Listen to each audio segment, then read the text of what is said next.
Я намагаюсь приблизно те ж саме розказати, не як напали, а хто напав. Тобто характер війни, він безперечно важливий і він змінився насправді навіть у порівнянні з Донбасом 14, 15, 16 років і за інтенсивністю, і за використанням типів озброєння, і за жорстокістю поводження з місцевим населенням.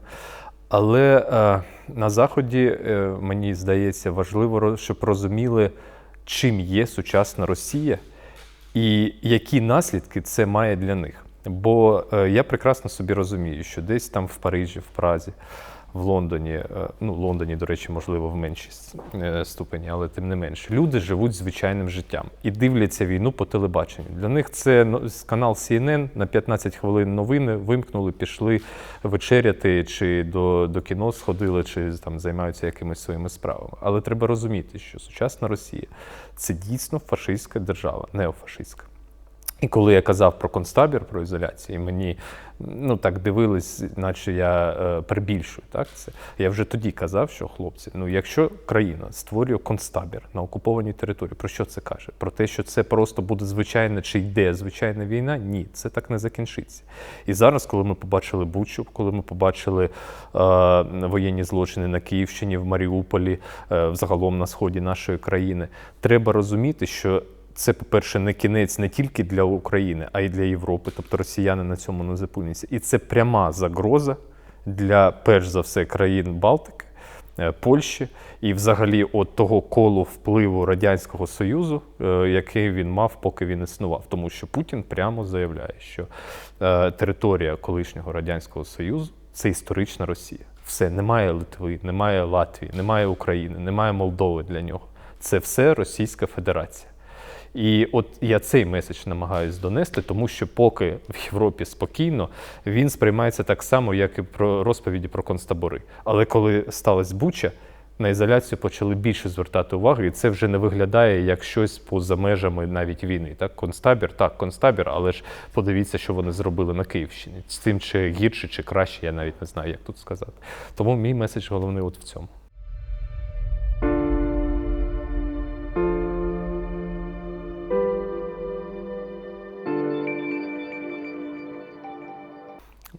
Я якраз намагаюсь найменш емоційно до цього підходити, тому що на емоції вже реагують менше в тому сенсі, що це видається як просто засіб медійного впливу. Я навпаки намагаюсь практично їм розповідати, я маю на увазі, якщо ми про західного глядача і слухача кажемо, що хлопці, якщо от дивіться, є там ізоляція, є воєнні злочини, є те, що робить Росія в Україні, але якщо ми це не зупинимо, це відбудеться у Польщі. І вам вже треба зараз думати, куди ви будете евакуювати поляків зі східних воєводств. Тобто це практичне питання, це не теорія, це не емоційна якась калька, так, коли я намагаюсь просто до читача, наприклад, через книжку пробитись. Так? Це ваше конкретне питання, про що ви маєте вже зараз думати. І пояснюю, чому. От це більш-менш працює, тому що це в тому числі, до речі, і раціональний момент, коли це діє на підсвідомі страхи тих людей, до яких це ще не дійшло, не докотилась ця війна, я маю на увазі. Так? І для них ця загроза існує, коли вони її відчувають і розуміють, тоді і фокус української проблематики він буде триматися. Я погоджуюсь з цим, що наше завдання не стільки говорити про емоції, вони важливі, безумовно, але ж треба говорити до людини, а через цю людину, через журналіста доносити вже до широкого загалу розуміння, по-перше, самого феномену України, і сучасного, і історичного феномену України, це по-перше. А по-друге, саме показати, що ця війна, вона виходить за межі звичайного збройного конфлікту, як це намагаються. Люди дійсно мають безліч інформації, там десь в Африці, в Азії відбуваються якісь там конфлікти, і вони довготривалі, той же Афганістан, якщо б нагадати. Але ж вони мають все ж таки регіональний характер.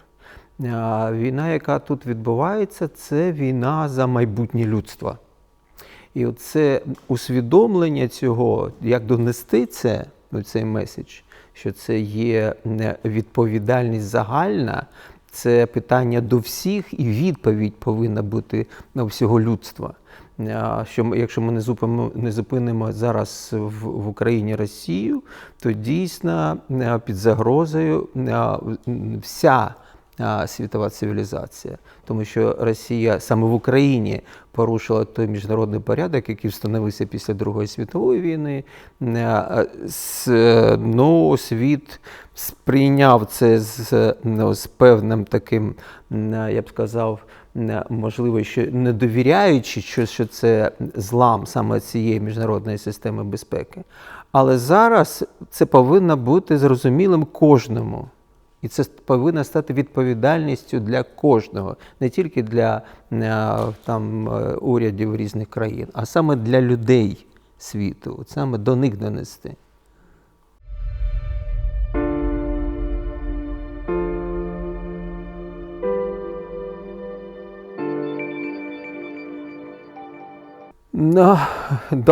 Безумовно, тому що якщо є досвід особистої неволі, а це він дійсно інакше дозволяє тобі дивитися взагалі на саме поняття свободи, не абстрактне поняття свободи, до якому ми звикаємо, там ми живемо звичайним життям. Коли є досвід не свободи, коли ти, можливо, внутрішньо більш-менш вільний, але ж ти обмежений інформаційно, ти обмежений в рухах, ти обмежений взагалі в тих чи інших дрібницях твоїх побутових.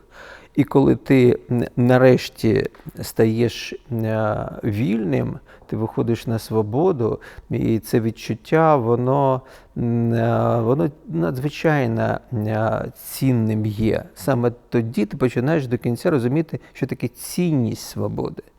Саме цінність свободи з людським виміром, не просто воля. Воля, я постійно про це говорю, що і будь-яка біологічна істота, тварина, вона прагне волі, якщо знаходиться в неволі. Але ж тут є ще додатковий момент, який пов'язаний з фактором, який, можна сказати, має людський вимір. От свобода має людський вимір. І цей людський вимір, він дозволяє тобі навіть зараз, під час повномасштабної війни, можливо, ще гостріше відчувати. От ми розмовляли недавно зі Стасом стосовно того, що буде, коли вони зайдуть, і перед нами знову загроза буде саме полону. І ми, знаючи, що таке полон там, це вже на межі життя і смерті вже. І ти будеш робити все можливе, щоб не потрапити в полон. Тому свобода залишається тим надважливим стрижнем того існування і під час війни.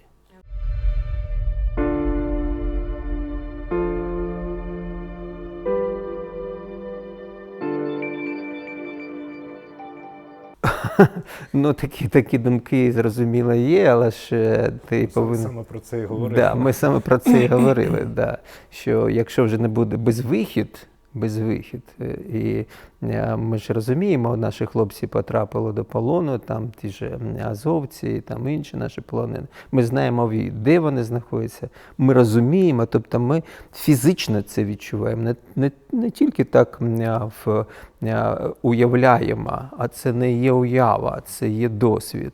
І досвід травми. І тому переживання за них, воно є більш глибоким, мабуть. По-перше, я б сказав, що моя несвобода після звільнення була пов'язана з ізоляцією. Знову ж таки, з темою ізоляції, тому що я одразу почав займатися нею. І як виявилось, до кінця 2021 року так і не зміг повністю від неї звільнитись. Тобто це написання книжок, це їх переклад на іноземні мови, це створення сайту по ізоляції, це постійні конференції, інтерв'ю, знімання фільмів документальних. Все це зайняло 2 роки життя. Тобто я постійно жив цією темою. І, зокрема, власне, головний злочинець Палич, це теж в тому числі в якійсь мірі моя, так би мовити, заслуга, що ми його заарештували, зрештою, в Києві. Але це психологічно виснажує, і, звісно, я постійно казав, що я не відчуваю, що я є свободним, і казав, що, власне, 2021 рік – це останній рік, який, як я думав, буду займатися ізоляцією. Але 24 лютого почалось те, що почалось, так, повномасштабне вторгнення. Ну і от якщо зараз подивитись, те, про що ви питали, чим я займаюся, то знову тим самим ще гірше навіть, я б сказав. Тобто то була окрема ізоляція, а зараз загалом всі воєнні злочини, які Росія вже встигла створити з 24 лютого, та й до цього. Так, ми тут зараз, власне, створюємо фонд і займаємося тим самим. Тому в цьому сенсі я дійсно можу сказати, що в якійсь мірі я досі в полоні, принаймні психологічно, так, бо займаюся цією темою. Але я трішки, не повністю, але трішки навчився не робити це своєю особистою справою. До цього, ці 2 роки ізоляція, це була моя особиста справа, і в тому числі знайти цю людину Куліковського теж я сприймав як особисто. Зараз, коли ми створюємо цей фонд, я намагаюся вже відноситись до цього як до роботи. Тобто от просто як на заводі. Прийшов, відпрацював і пішов. І так само і так зараз. Я зустрічаюся з людьми, які можуть допомогти в створенні, але от як тільки в створенні цієї організації, як тільки закінчиться зустріч, я намагаюся припиняти взагалі про це думати і займатися чимось паралельним, щоб просто хоча б наблизитись до відчуття свободи. Так. А щодо полону, те, про що ми говорили з Ігорем Анатолійовичем, це я його запитав нещодавно, до речі, що робити? Так? Що робити, якщо, по-перше, наприклад, я в теробороні, він в Києві знаходиться, якщо другий штурм Києва чи там на фронті десь, і, не дай Боже, потрапити, можливість потрапити до полону. Зрозуміло, що може бути несвідоме потрапляння. Наприклад, контузія, ви просто відкрили очі і вже знаходитесь у полоні, наприклад. Так. Але якщо вас оточують, у вас є вибір потрапляти чи вбити себе, то з огляду на мою діяльність, те, що я вже зробив за 2 роки, те, що зараз роблю, і те, через що я прийшов до цього, розуміючи, що вони тоді зі мною робили, і що зроблять зараз після всього, що я зроблю, то, звичайно, для себе я, принаймні, якщо буде можливість, я думаю, що краще померти. Це не якась така лірична чи сумна історія. Це суто, я б сказав, про прагматичний. Тим більше, що я вважаю, що в другий раз вони не будуть створювати для себе таку проблему і знову ім'я Асєєва чи Козловського вивішувати на штандарти і міняти, щоб на них там давили роками якісь західні інституції. Вони просто довго будуть знущатися, потім я зникну, мене розчинять десь і все. Тобто це рівно смерть, але смерть буде повільно. Тому в цьому сенсі, звичайно, що краще. І це не тільки, до речі, моя точка зору, а й точка зору мого оточення, яке знає, через що я пройшов і зараз воює. Наприклад, у мене є друзі там в Авдіївці. Так? Вони сказали, вони ходять взагалі з ампулами спеціальними. Так? Вони зі собою носять отруту. Вони сказали, що після твого досвіду ми точно не будемо здаватися. Тобто краще дійсно померти. Це дуже жорстокі люди, я маю на увазі росіяни, і те, що зараз відбувається, а я знаю, що відбувається в Донецьку з нашими полоненими, бо ми спілкуємося з криміналом, з ними зв'язок зберігається. Ми, принаймні, в офіційних в'язницях ми знаємо, що там відбувається. А те, що там відбувається в ізоляції, навіть уявити складно. Абсолютно правильно, абсолютно вірно розставлені акценти, тому що перед нами патологія. Перед нами патологія в таких катастрофічних масштабах. І ця патологія не має людського виміру. Там оцей відсутність людяності і ненависть до всього, що пов'язано з Україною, взагалі і персонально там до Стаса або до мене, сама ситуація буде вимагати від тебе якихось таких дій, які спрямовані на те, щоб не потрапити або знищити себе.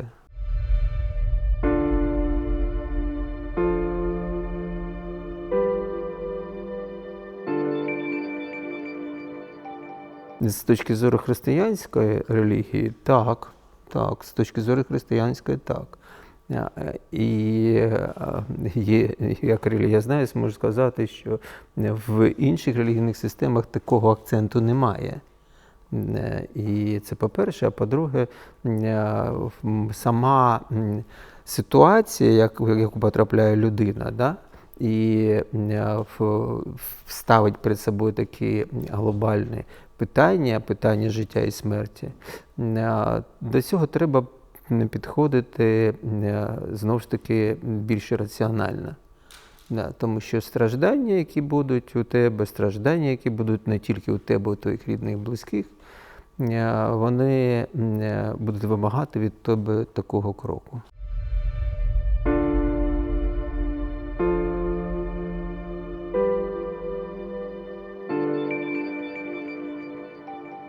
Ну, я не можу за вас сказати, але мені видалося, що ваша точка зору полягає в тому, що є. Якщо дуже коротко так відповісти, то безперечно є. І Ігор Анатолійович, скільки я інтерв'ю його дивився, він постійно на цьому наголошує, в нього своя позиція в цьому. От. У мене позиція дійсно протилежна. Я вважаю, що ні, що немає.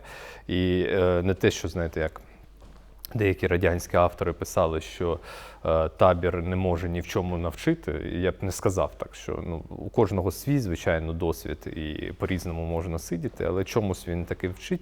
Але загально, якщо ми кажемо про метафізичні якісь речі, то для мене, звичайно, цьому сенсу немає. По-перше, тому що я став після ізоляції атеїстом, тому мені дуже важко звертатись до якоїсь трансцендентної такої сутності. Так? Але навіть якщо уявити, що Бог є і все це от якось навколо якогось сенсового ядра, то я його просто не бачу навіть з цієї точки зору, тому що в тієї ж ізоляції загинуло декілька людей, в тому числі на моєму досвіді, просто в сусідніх камерах, про яких ніхто ніколи б не дізнався, якби, наприклад, я не вижив сам і не написав про це у книжці. І навіть коли це відбулось, коли я про них написав, це немає, тобто їх не існує взагалі в інформаційному просторі, їх не існує для їх рідних і близьких, їх смерть була просто так. От з них знущались, до речі, дуже довго. Так? І в кінцевому випадку той самий Палич у першій камері, там ще з 17-го року, наприклад, забив насмерть там одну людину, до речі, з бойовиків зі своїх же. От. І його там десь і закопали, я так розумію, що на території ізоляції. І таких прикладів за цю війну, мабуть, тисячі. Так? Тисячі. І коли ти про це думаєш, і думаєш, що добре, але ж ти вийшов, ти написав книжку, ти про це розповів, і мені завжди, як аргумент, кажуть, от в цьому був сенс. Так? Але на фоні цих хлопців це випадковість. Так? Я теж міг не вийти. Я б ні про що не розповів, і в кращому випадку б назвали якусь премію моїм іменем, і все. І на цьому все б закінчилось. Так? Тому це от гра такої випадковості, і я не бачу загального метафізичного сенсу у цих стражданнях. Тобто це веде ні до чого, я б сказав так. Всі люди травмовані. І ця травма може залишитися безсенсовою травмою тоді, коли людина не дорослішає, коли вона не зростає. І мої акценти в самій травмі полягають в тому, що я дивлюсь на травму як на певний досвід. І тоді, коли я усвідомлюю цю травму, я можу її проговорити, але от як він теж і проговорює і виписує, тоді з'являється сенс. Не в самому стражданні сенс, а сенс в тому, як ми далі з цим стражданням живемо далі. І абсолютно вірно, да, що дуже багато людей, вони дійсно зникли з історії, з свого життя. І це є факт. Коли ми говоримо про тих, хто пройшов через це страждання, як навчити людей такої внутрішньої самотерапії. Тому сенс – це терапія. Це терапія. Коли ти можеш цей досвід усвідомити, проговорити, виписати і донести, доносимо ми там в інтерв'ю, доносимо там в спілкуванні, це є сенс, це є сенс. Він пов'язаний з тим, що тут ми використовуємо вже цю травму, це страждання з певною метою нагадати про людяність, нагадати про цінності, нагадати про принципи, нагадати про необхідність протистояти злу. І це дійсно допомагає, навіть не тобі, тому що ти через тебе це транслюється. Але коли ти розмовляєш з людьми, які такий досвід не пережили, тобі треба це заактуалізувати в їх свідомості з тим, щоб вони могли зростати не обов'язково проходячи через страждання. Наше страждання – це наше страждання як певний інструмент донесення сенсів.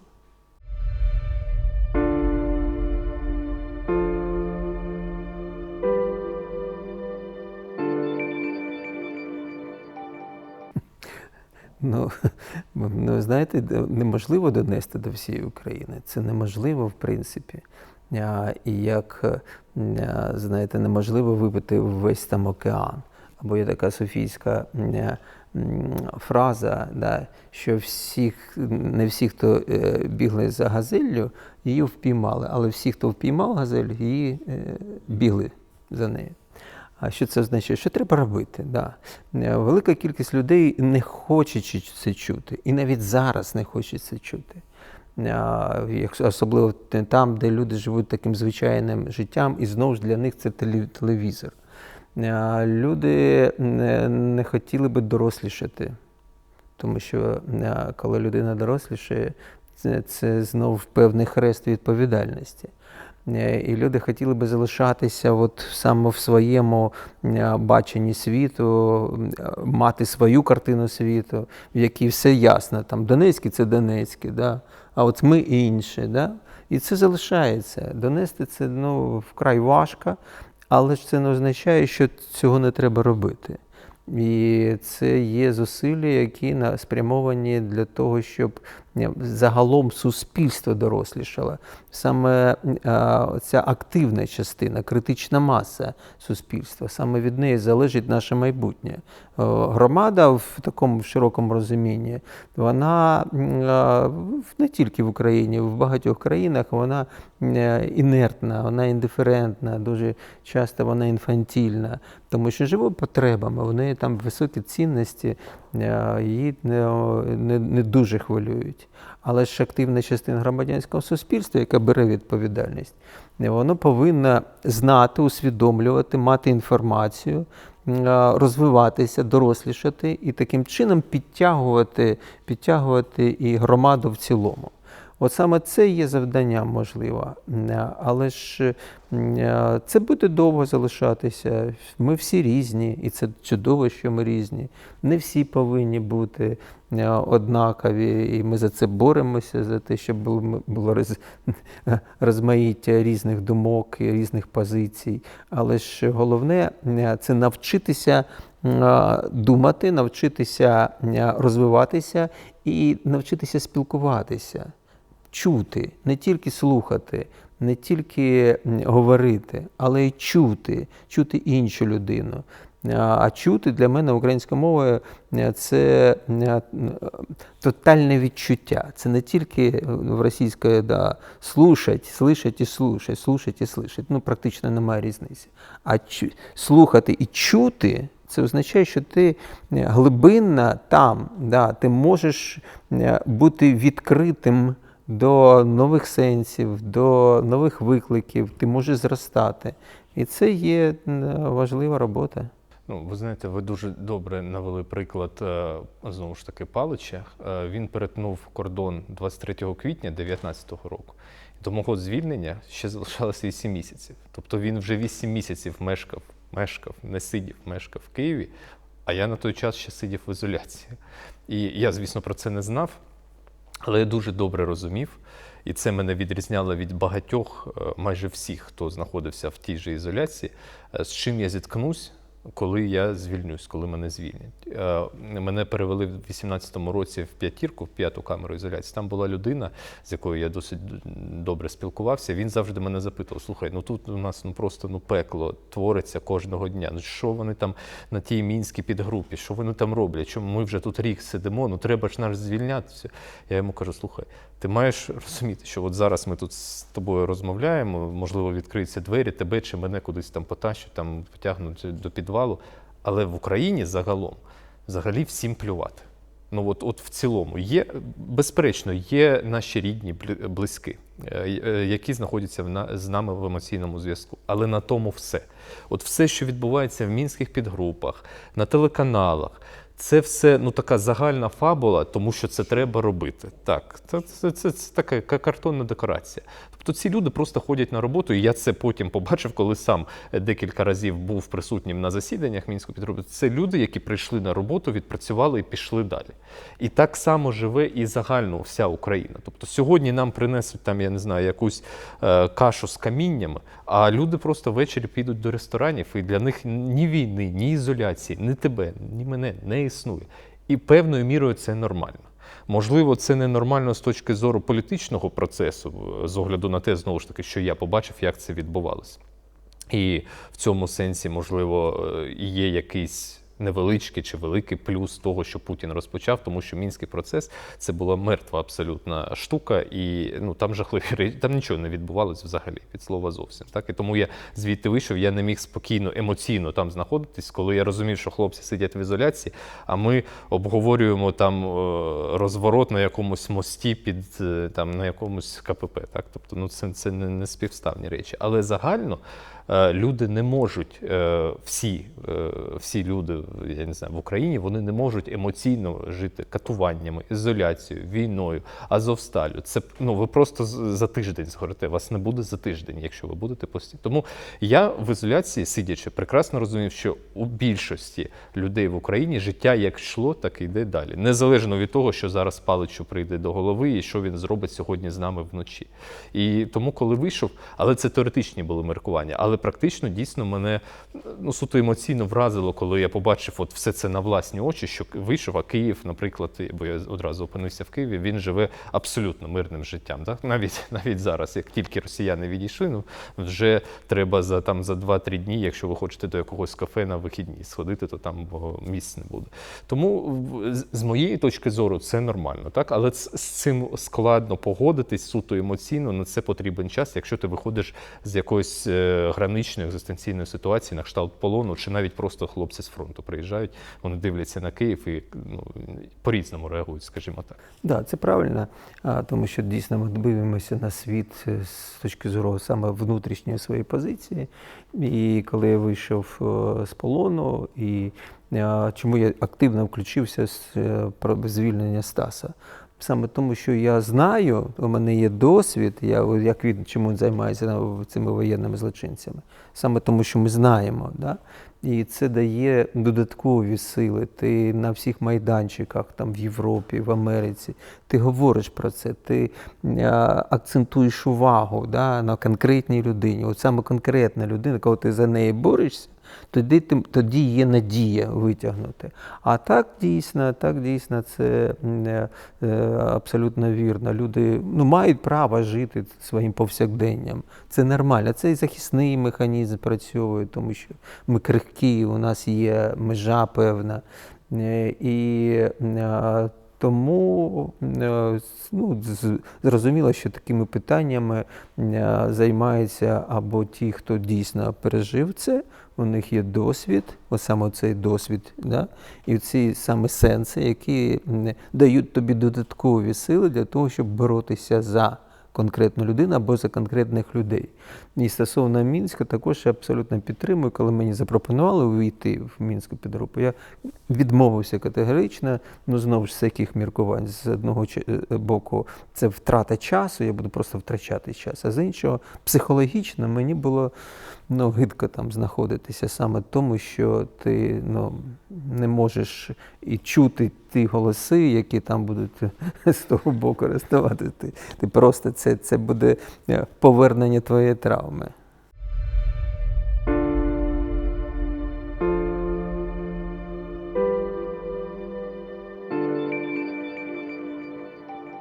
Я не бачу себе як політичний діяч. З одного боку, я розумію, що це таке, що є політика, особливо в нашій країні. І у мене є свій простір, в якому я живу. У мене є зона відповідальності, за яку я повинен постійно враховувати в своєму житті. І я, громадський діяч, так, політик. Ми зрозуміли, що всі ми політики в чомусь, да? Але коли ми говоримо про політику такому баченні як традиційно ми подаємо, мається на увазі цей саме ешелон влади, то так, були пропозиції, але ж вони мені не цікаві. Я людина практична, і тому, коли такі пропозиції були на початку, правда, мого звільнення, зараз вже вони не поступають, тому що я декілька разів відмовився. Я одразу сказав, що мене не цікавить натискання на кнопку.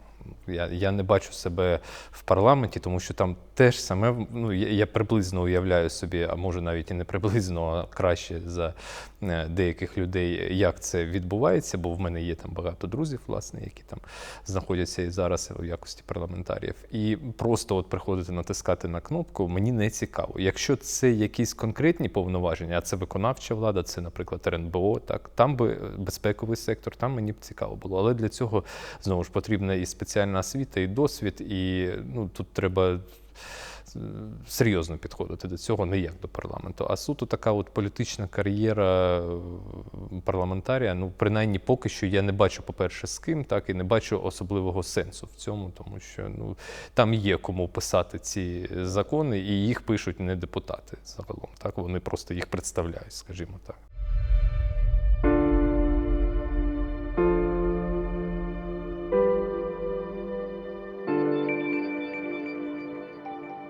Ну, по-перше, залежить від людини, яка пройшла полон, яка вийшла з полону, і наскільки вона може працювати саме от з своїм стражданням, своєю травмою.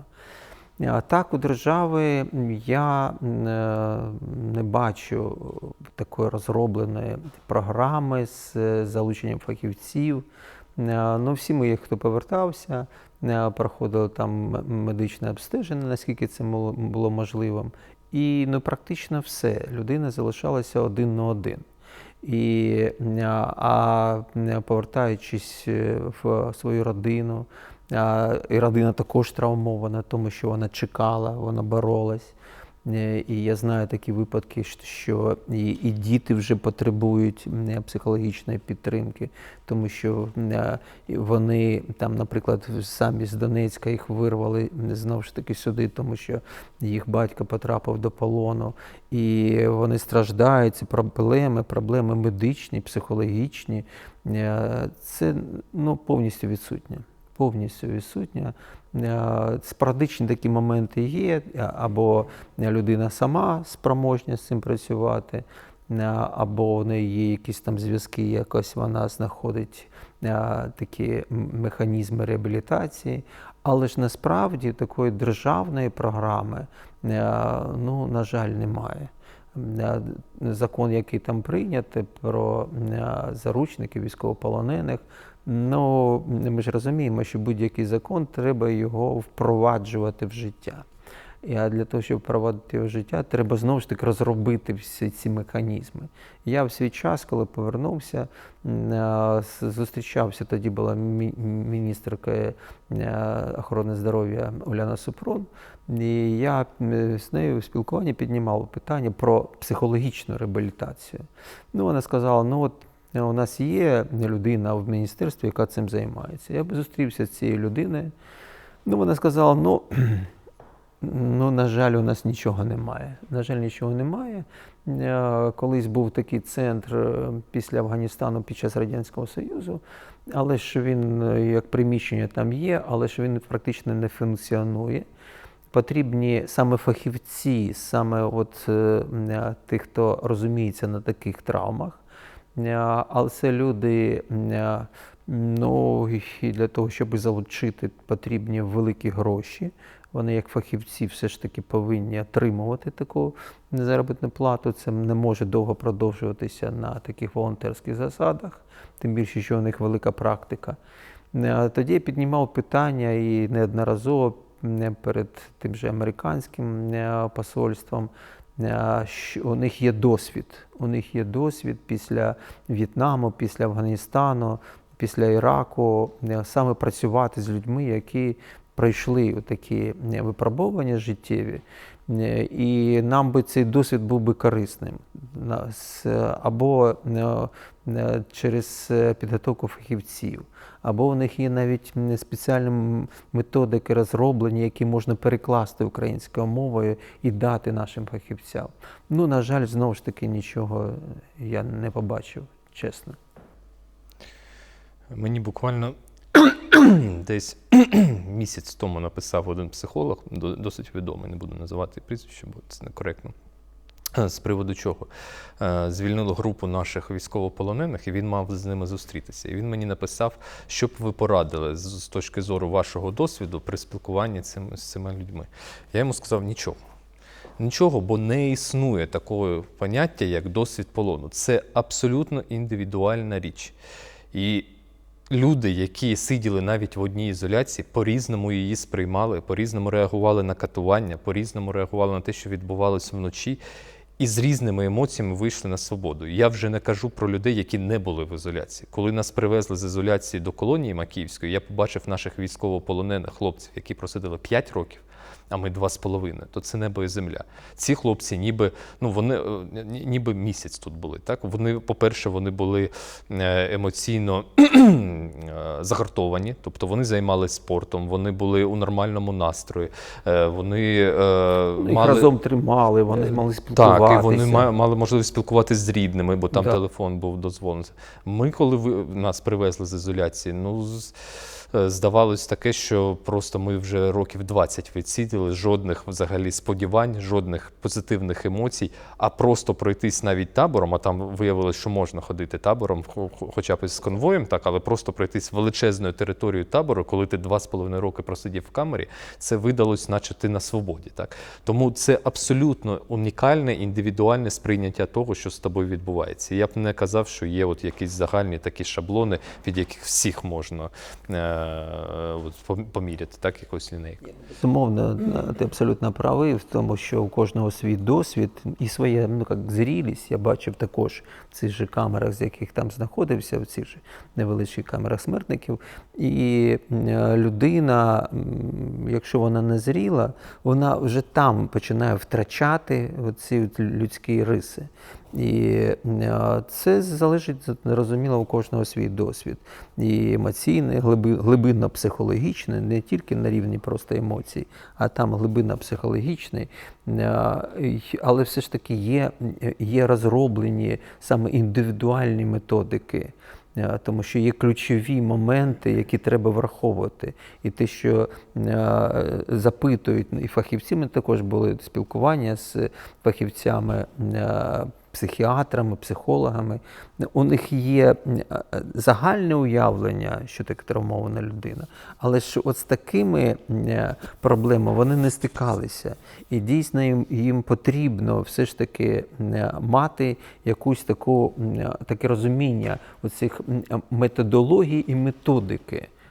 Як працювати з людиною, як вести це перше інтерв'ю, тому що все починається з першого інтерв'ю, коли людина зустрічається, фахівець зустрічається з людиною, яка пройшла полон. І це інтерв'ю також, воно відрізняється від звичайного психологічного інтерв'ю, психоаналітичного. І з цим треба ставити ці питання.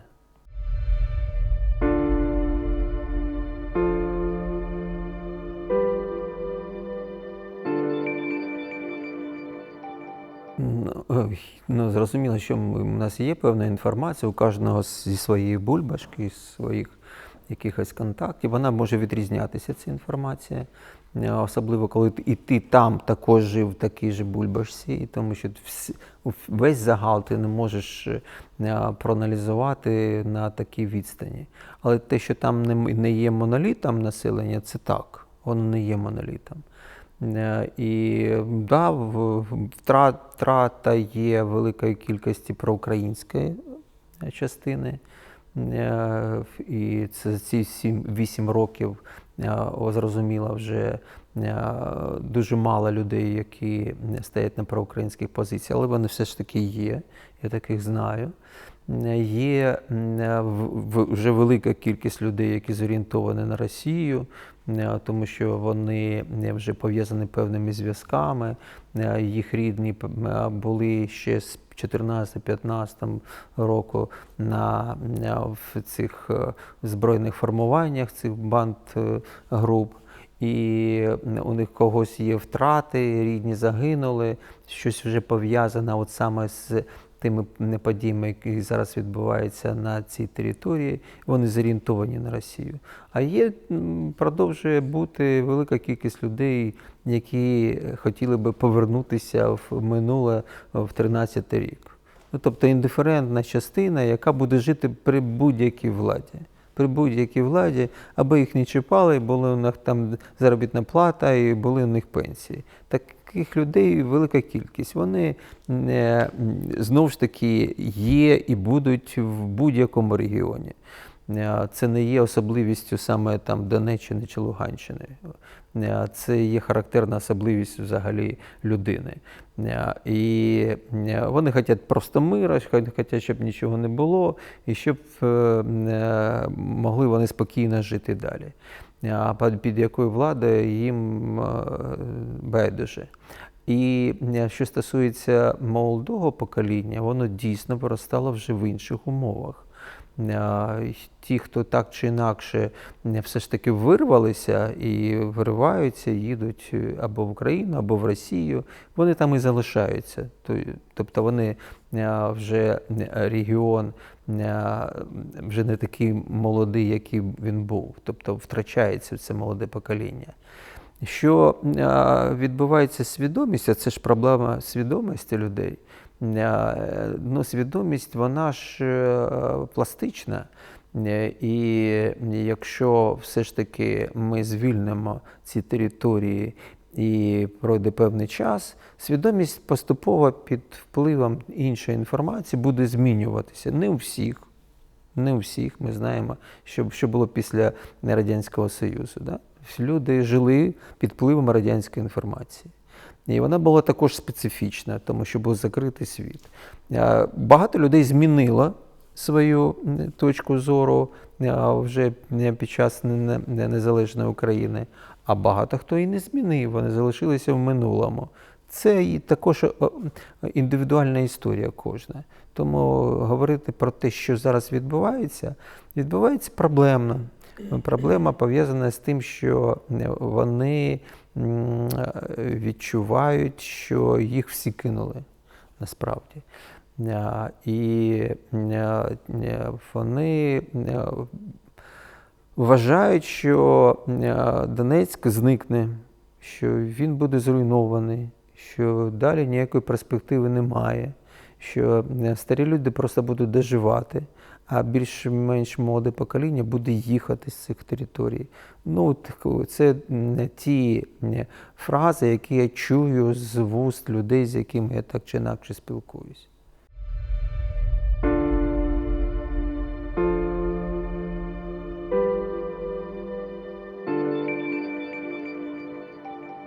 Я б сказав, що на тих територіях зараз домінує такі два наративи. Це перше, дійсно, така відсилка до радянського минулого. Тобто ті, хто досі мріють про відновлення Радянського Союзу в буквальному сенсі цього слова, для них не існує України, для них існує, до речі, інших також республік там не існує колишніх радянських. Для них існує велика Росія у вигляді Радянського Союзу, і вони хочуть туди потрапити. Так? А інший наратив – це дійсно, я не дуже люблю це слово, бо воно має таку на сьогоднішній день негативну конотацію – люмпен. Так? Але суто з марксистської точки зору, такої наукової, так? Це людина, яка відірвана від історичного коріння, не має політичних, соціальних зв'язків і живе сьогоденням. До чого можна дотягнути сьогодні рукою, так? Це її цікавить. Що там буде завтра? Так. І за моїми такими відчуттями там більшість наразі таких. До цього призвело і виснаження війною, безперечно, і незрозумілі наративи з боку Російської Федерації, бо вони мають і українське громадянство, і ЛНР, ДНР так зване, і російське громадянство. Десь на середині цього шляху їм розповідали про Новоросію, потім Малоросію. Так? І зрештою вони отримали те, що сьогодні в Донецьку немає води. просто через обстріли, там все горить фактично кожного дня. І вони знову не розуміють, як так відбувається, хто стріляє, так, при тому, що більшість вже каже, що ну, слухайте, там вистріл, постріл і декілька секунд і приліти знову. Ну, зрозуміло, так, що знову ж ці. І, ну, тобто цей жах повторюється з 2014 року, але ці люди мені нагадують от хворого, який дивиться суто на симптоми. От він думає, що якщо з симптомами щось зробити, то хвороба зникне. Але він не бачить, що вони знову з'являться, навіть якщо на якийсь час вони пройдуть, а хворобу не прибрати. Вони не бачать Росію в якості цієї хвороби, що в 2013 році ніхто не обстрілював. Була вода, було чудово все, був новий аеропорт, був новий ЖД-вокзал, був новий стадіон, був новий хокейний клуб. У нас бордюри були з граніту. Так. Ну, це ж не порівняти з тим, що відбулося. І звинуватити в цьому Україну, ну, з логічної точки зору неможливо, тому що до того, як прийшла туди Росія в 14-му цей регіон, нічого не було і ніхто не обстрілював нікого. Але от немає цієї логіки, і саме тому, що ну, ці люди, от їх сформували вже за ці 8 років. Я вже не кажу про нове покоління, яке зовсім ще гірше, зовсім новими наративами живе. Вони там в піонерських галстуках ходять, так, там всі ці захаровці і так далі. Але от старше покоління і моє покоління, вони, на жаль, вже втратили логічне мислення. Зв'язки порушені, і дійсно, от спілкуючись там з деякими з них, з тими, хто стоїть на таких позиціях, нерозуміння, що відбувається, вони насправді вже не пам'ятають, що було початком. У них десь їх історія починається з якоїсь точки, наприклад, там аеропорт там бомбили, да? А де початок? Тобто, де логіка? Хто починає? Це дійсно є проблема. Дуже складно якісь прогнози робити з огляду на, перш за все, на ситуацію на фронті. Бо якщо ми не звільнимо просто фізично ці території, буде тільки гірше, і ми втратимо не тільки нове покоління, яке вже пішло до школи і не знає взагалі ні української мови, ні історії України, нічого не знає. Ми і нові покоління втратимо, і тому, звичайно, тоді вже говорити про український Донбас буде неможливо. Тому тут тільки через фізичне звільнення цих регіонів, і тільки тоді вже можна буде поступово десятиліттями так повертати туди в Україну. Ну так, але ж Росія ставить перед собою завдання, якщо вона буде виходити з цих територій, вона просто їх буде руйнувати. Просто, як Маріуполь.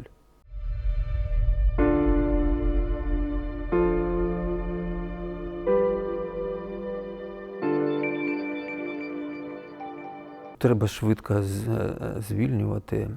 Там трохи інша ситуація, хоч там також є люди, які займають іншу позицію, займаються колаборацією, або такі ж є індиферентні і вже пристосовуються до нової ситуації. Так, ну і те, що я навіть бачу по роботі наших спецслужб на тих територіях, я думаю, що вони зробили висновки з Донецька, Луганська, вони фактично там кожного тижня щонайменше підривають когось, так, підривають, чи то залізничні колії, чи то колаборантів, до речі, те, щоб вони не змогли створити політичне ядро на тій території, тому що Росія, звісно, могла б туди росіян привезти, але їм важливо показати, що це місцеві, так, які чекали на Росію, а їх просто вбивають, так. І ну, це теж висновки з Донецька і з Луганська, коли там досить лояльно було, треба сказати, в 2014 році до цих людей, і ми втратили багато людського ресурсу і часу.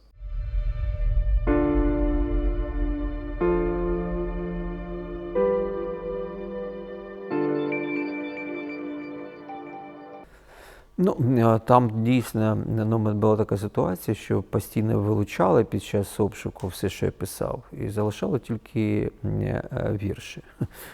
Чомусь їх це не цікаво, бо вони їх не розуміли. Да? Якщо є якісь асоціації, тим більше там про якісь, я б сказав, відсилки до японської або до бразильської культури, вони це не розуміли і залишали. Так, я трохи пишу, да, треба все одно виписувати. Поки що це такий процес довгий, він був пов'язаний з тим, що було багато таких родинних питань, треба вирішувати. А зараз більш спокійний час відносно. з точки зору можливості писати. І іноді пишу дійсно. Як не дивно, я б сказав, що зараз займаюся в цьому сенсі перекладацькою діяльністю. Чому? Тому що 2 тижні тому я знайшов файл електронний, який, власне, сховав ще до свого арешту. Зі своїх художніх творів, які я писав під час війни та навіть 12-13 років. І є вже домовленість з видавництвом, що ми все це видамо, але вони здебільшого, окрім, до речі, поезії, бо там є і поезія, і вона вся написана українською, в тому числі і деякі переклади світових авторів з російської на українську, ну, наприклад, там Рабіндранат Тагор, так? Тобто я читав його російською, я вже навіть не пам'ятав цього, я декілька його віршів переклав українською. Це все українською. Але художні твори на 90% вони написані російською, і зараз їх треба перекласти українською, щоб видати це окремою такою збіркою вже не як «Світлий шлях» двомовно, так, а щоб це було монолітно українське. Ну і я, власне, хочу покладатись в цьому сенсі на себе, так, а не на перекладача, бо там це не світлий шлях, це художні речі, там дуже багато от таких ліричних і художніх моментів, які, ну, мені здається, що краще за мене не перекладуть, тому я фактично от ночами, можна сказати, готую книжку для майбутньої публікації.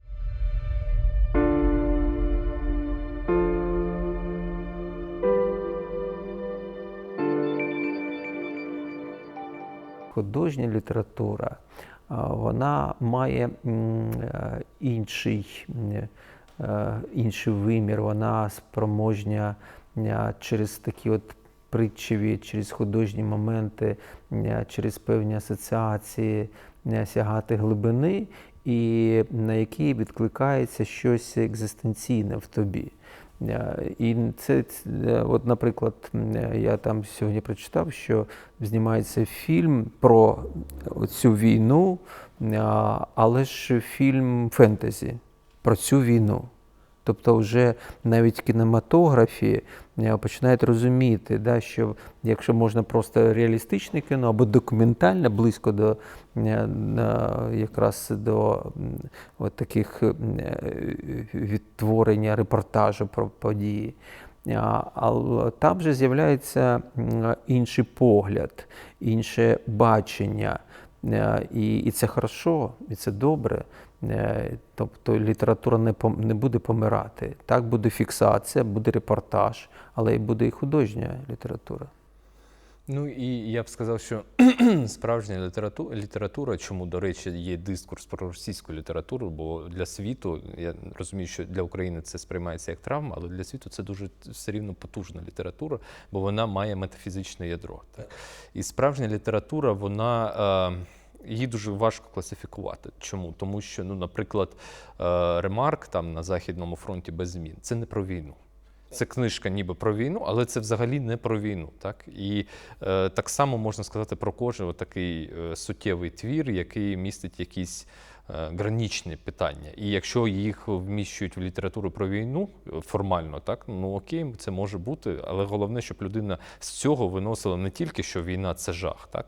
А от якийсь простір для себе, як рухатись в цьому жахі, так, наприклад. Так. Тому це, я б не сказав, що у нас є якась загроза, що виключно тема війни буде. Це справа в якості, як її подають, цю війну. Так. Треба дивитися на людину в війні, і це художня література. Не просто певний опис, а саме людина. Людина з її досвідом, з її поневіряннями, з її кроками от в цьому просторі. Це ж загалом стосується і мистецтва, не тільки, ну, наприклад, там мені на думку спав фільм «Піаніст» Поланський, так? Теж ніби повністю про війну, але абсолютно не про війну, тому що це індивідуальна історія, особистих страждань, розвитку на руїнах Варшави, наприклад, так? Тобто це не радянська така історична картина, коли просто танки їдуть 1,5 години і ти дивишся, так, як воюють десь під Сталінградом.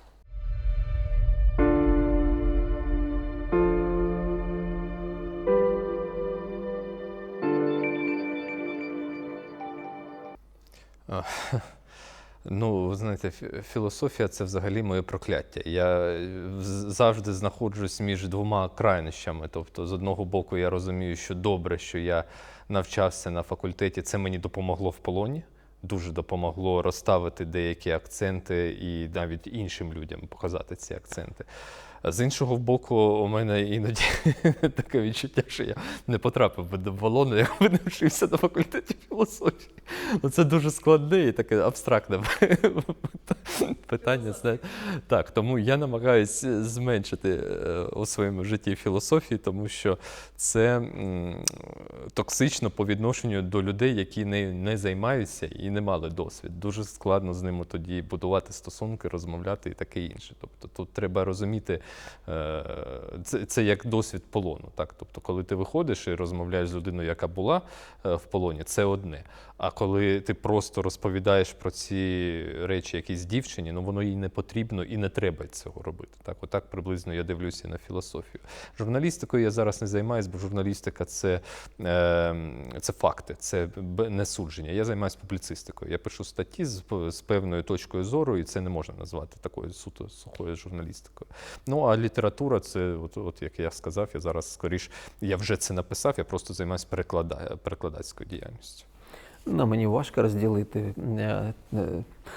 Я, коли самоусвідомлення, хто ти, зрозуміло, що ти людина, але ж займаючись певними такими проблемами, я релігієзнавець вже 47 років займаюся релігієзнавством. Це моє життя. Тобто я занурююсь в життя різних релігійних спільнот, не тільки в Україні, в світі загалом, розуміючи всі нюанси, і чим більше я заглиблююсь, я розумію, що переді мною безкінечність. Мені це цікаво.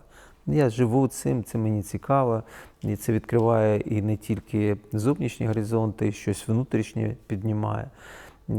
Я і не тільки досліджую, я і викладаю, і намагаюся викладати саме від свого досвіду, свого розуміння. Можливо, воно буде відрізнятися від розуміння інших дослідників. Що стосується і літератури, певний відбиток завжди є.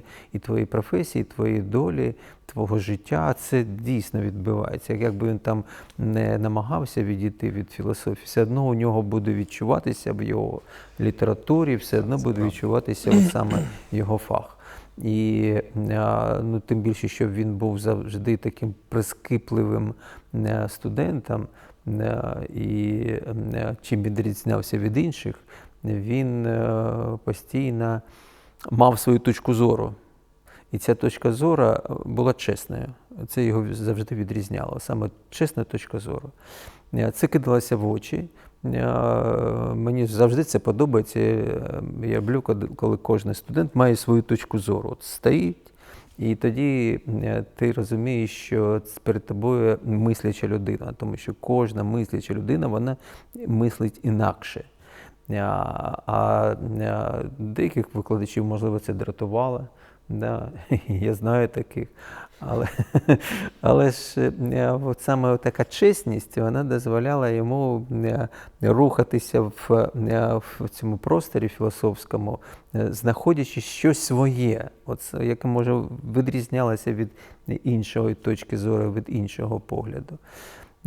Тобто це завжди неможливо розділити людину, от так сказати. Тут ти закінчуєшся як філософ, тут ти як науковець-релігієзнавець, тут ти журналіст або письменник. Це одна людина, і вона може брати інформацію, може брати знання з інших частин свого єства, з різних, так сказати, позицій дивитися на те чи інше явище.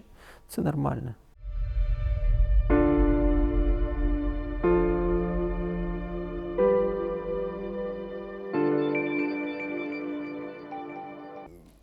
У мене є дуже чітка, насправді, відповідь, тому що всі результати по ізоляції – це усвідомлена і перероблена помста.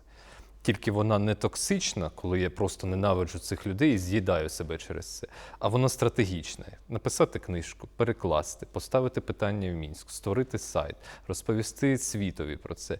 І в тому числі цих людей публічно назвати їх прізвища, так, створити ним проблеми вже цим, ну і про Палича це окремо. Тобто, в моєму сенсі, от помста, вона виглядає от таким раціональною стратегією, так, вона не емоційно-токсична, я би так сказав. Це абсолютно правильна відповідь, я також підтримую, тому що помста в такому побутовому сенсі, вона деструктивна.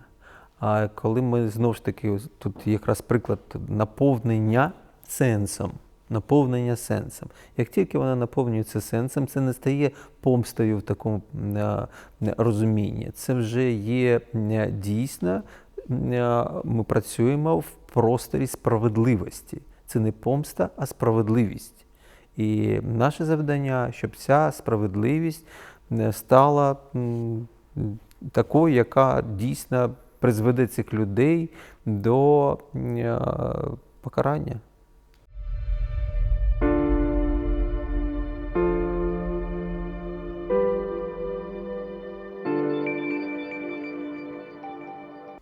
Це теж багатовимірне питання, і кат, ворог – це все ж таки різні речі. Так? Люди, які катували – це одне. Люди, які є комбатантами і в лапках просто воюють, так? Це інше. І питання в тому, якщо у тебе, наприклад, з'являється можливість відповісти катуванням на катування, і чи зробиш ти це, і чи правильно, і чим ти тоді будеш відрізнятися від того ж ворога, так, як цього ката.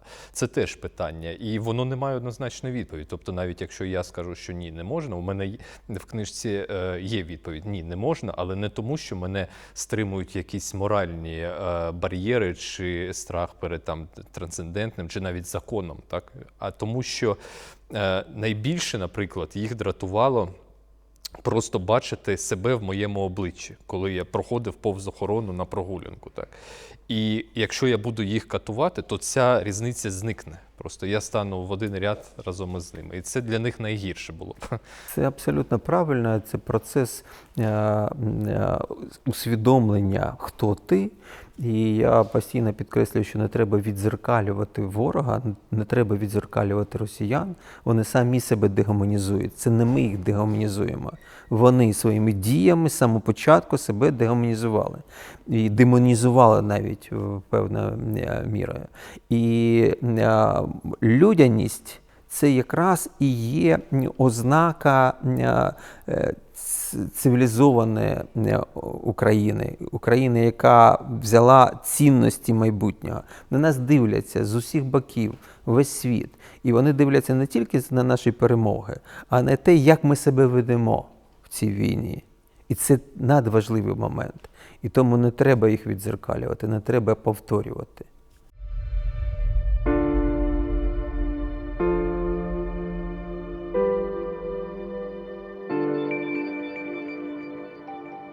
Це краще до Ігоря Анатолійовича. Він просто спеціаліст на цьому, може лекції годинами читати. Ну, да, ви просто зайшли. Це не може бути коротка відповідь, це безкінечність. Ви що? Це безкінечність. Да. Ви розумієте, да, що ви правильно говорите, що в античному світі була насправді велика кількість таких поглядів на любов, які ми використовуємо як слово «любов». В українській мові хоч є і кохання, є любов, а російською тільки любов, і можемо любити і Люсю, і Морозова, і свою кішку, да, і все. І це розмиває. А насправді це дійсно різні точки зору в античному світі. Так? І Ерос, і Філія, і Сторге, і Агапе, і Людус, і Манія. Тобто є безліч різних проявів. Кожна з них є і хворобливі, є із використанням свого его, і просто на рівні тілесної любові, або родинна, як Сторге, да? Це коли ти відчуваєш, що такі родинні зв'язки, вони не мають наповнення еротичного, або Філія, да? Де є дружня любов, вона важлива також, вона повинна бути присутня. А от агапе – це дійсно інший вимір. Це та планка, яка, я не скажу, що виводить за межі емоцій, там присутні емоції, безумовно, але це вольова любов, це волюативна любов, тобто любов, яка наповнена твоєю відповідальністю. Ти вкладаєшся в цю любов для того, щоб вона стала інструментом зміни всього світу, і як внутрішнього, так і зовнішнього. І я постійно згадую цей діалог, коли Христос зустрічається з Петром після Воскресіння, і задає йому це питання. А Петро перед цим зрадив тричі Христа. І Христос його тричі запитує: Петре, ти любиш мене? А той відповідає: я люблю тебе, Господи. Он другий раз запитує: ти любиш мене? А Петро знову ж відповідає: я люблю тебе. І третій раз запитує: ти любиш мене? Ну той каже: ну ти ж все бачиш, Господи, я люблю тебе. Ну дивний якийсь діалог. А якщо ми читаємо в грецькому варіанті, то ми чуємо, да? Христос запитує: Петро, ти агапео мене? А той відповідає: я філіо тебе, Господи. Знову, ти агапео? Тобто доріс до рівня агапео.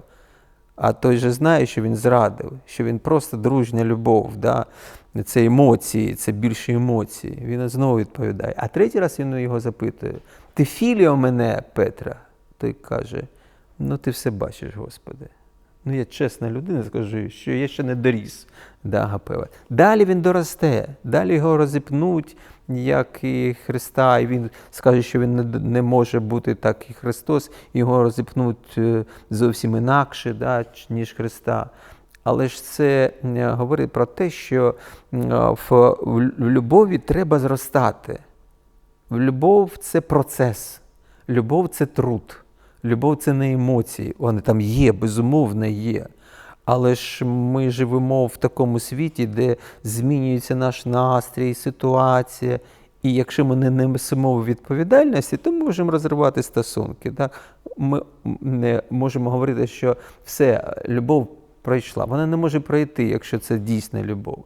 Для цього треба зусилля агапе, вольові, воліативні моменти. Безумовно, для мене взагалі все, що зараз відбувається, це прояви любові. Я бачу ці прояви постійно, починаючи від того, як побачив ці черги в військкомат, коли люди пішли захищати свою країну. Це любов. Я бачив і бачу кожного дня цих волонтерів, які, втрачаючи своє здоров'я, підтягують ці зв'язки свої, знаходять кошти для того, щоб підтримати і ті, хто на фронті, і ті, хто зараз тут страждають, і цих переселенців. Це любов, безумовна любов. Тобто любов, вона багатовимірна і проявляється саме в процесі, тому що любов – це дія, це не слова.